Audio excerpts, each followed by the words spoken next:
पाकिस्तान मुर्दाबाद, पाकिस्तान मुर्दाबाद, भारत जिंदाबाद, भारत जिंदाबाद।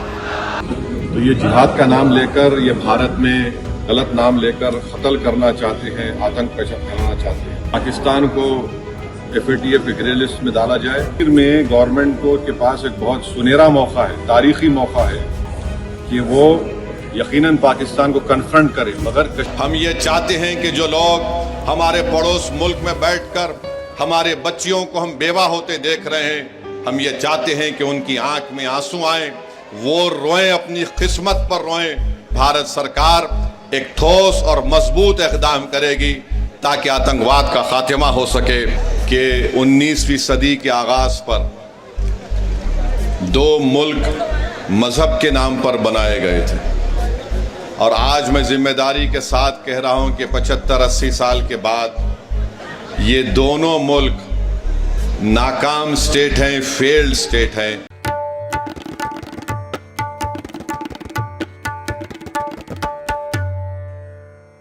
आदाब, नमस्कार। द रेड माइक में आपका स्वागत है। मैं हूं सौरभ शुक्ला। तो हमने ओवैसी साहब के कुछ बयानों की आपको झलक दिखाई। आपको बताएं कि एक तरफ तो हमारी भारतीय सेना लगातार पाकिस्तान पर आक्रमण कर रही है, वहीं असदुद्दीन ओवैसी हैं जो अकेले पाकिस्तान के ट्रोल्स पर भारी पड़ रहे हैं।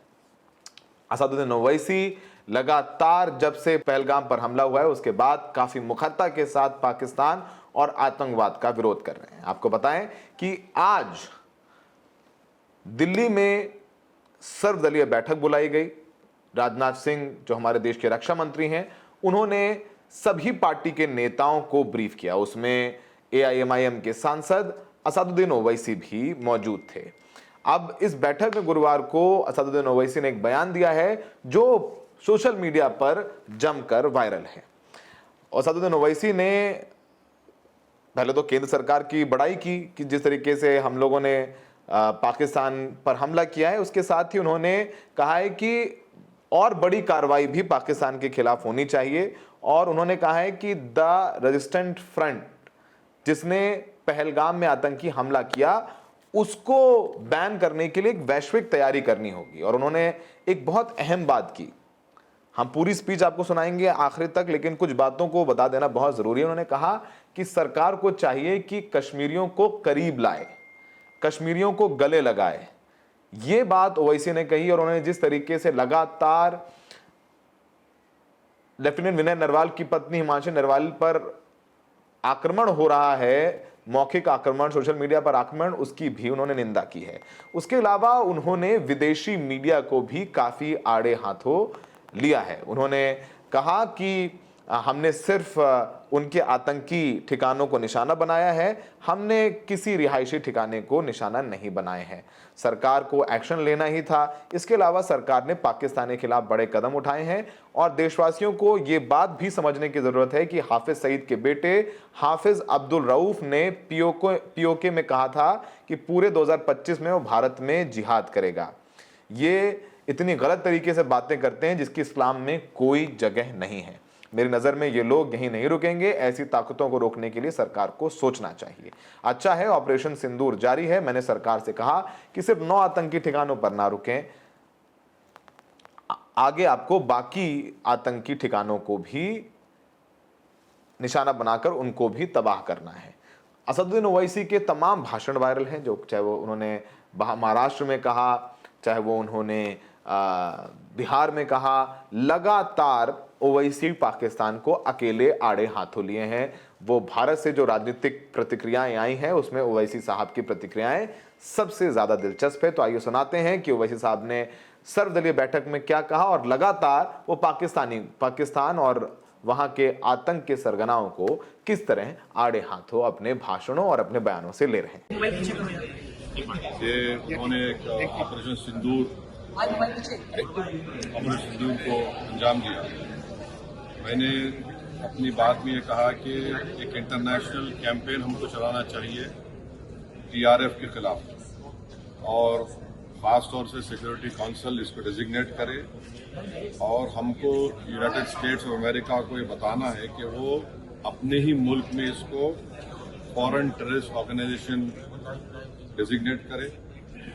और क्योंकि आप देखेंगे फरवरी 2025 में हाफिज सईद के बेटे हाफिज अब्दुल रऊफ की एक स्पीच है पीओके में, जिसमें उसने कहा कि 2025 तमाम साल हम लोग जिहाद करेंगे।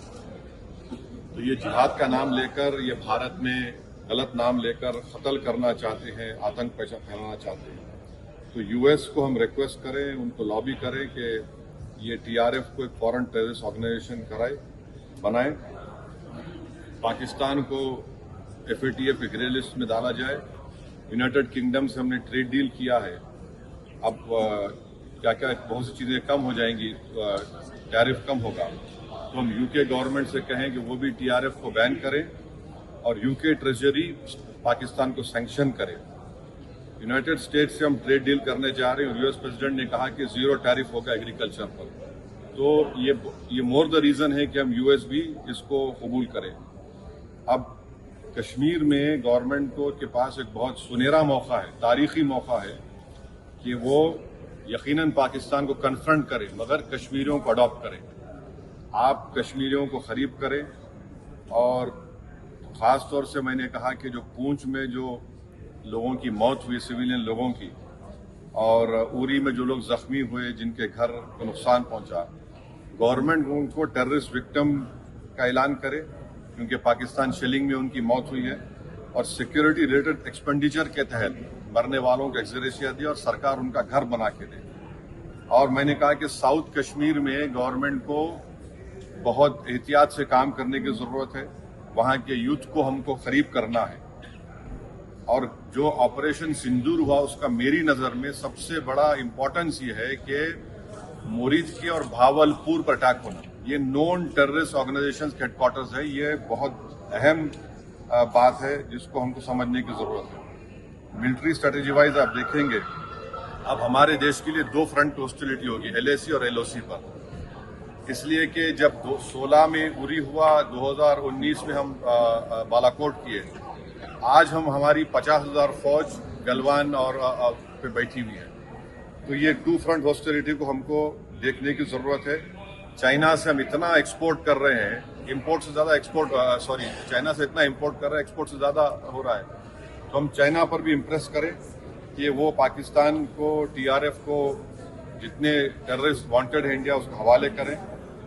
और गवर्नमेंट से मैंने गवर्नमेंट से कहा कि आपने अच्छा जवाब दिया OIC को, और तुर्किया को हमको समझाना है कि तुर्किया पूरे विश्व में एक ऐसा कंट्री है जो अपने ही देश में जो टेररिस्ट ऑर्गेनाइजेशन है कर्ड्स, उनको बॉम्ब करता है।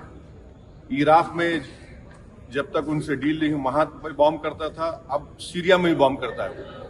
तो तुर्किया को समझाने की जरूरत है कि जब आप कर्ड्स के ऊपर जो टेररिस्ट ऑर्गेनाइजेशन है उनको आप एक्शन ले सकते हो, भारत पे क्यों वो सवाल उठा रहे हैं। और हमने कहा कि ये आज पाकिस्तान इस वॉर एस्केलेट ना करे। इस सिलसिले में आज ईरानियन फॉरेन मिनिस्टर दिल्ली में है, सऊदी फॉरेन मिनिस्टर भी दिल्ली में है। और जो देश में मैंने कहा कि जो एक यूफोरिया है, इसको सरकार को देश को और मुत्तहिद करने के लिए और देश को ताकतवर बनाने के लिए इस्तेमाल करना पड़ेगा। और जो लोग मैंने जिक्र किया, हिमांशी, उस बच्ची का जिसने अपने पति को खोया 6 दिन की शादी के बाद, कि किस तरह सोशल मीडिया पर उसके ऊपर रिकेक हमले किए गए। और आखिर में मैंने कहा कि न्यूयॉर्क टाइम्स, रॉयटर्स और CNN ने एक कहा कि भटिंडा में एक रफाइल गिरा है। वो सही है गलत है हम नहीं जानते, मगर हमने गवर्नमेंट से कम इंडियन एयरफोर्स को आप कहिए कि उसको डिनाई करे, ताकि हमारे आर्म फोर्सेस का मोराल और उनके रेपुटेशन में कोई कमी ना आए। Thank you. अभी आपने बोल दिया।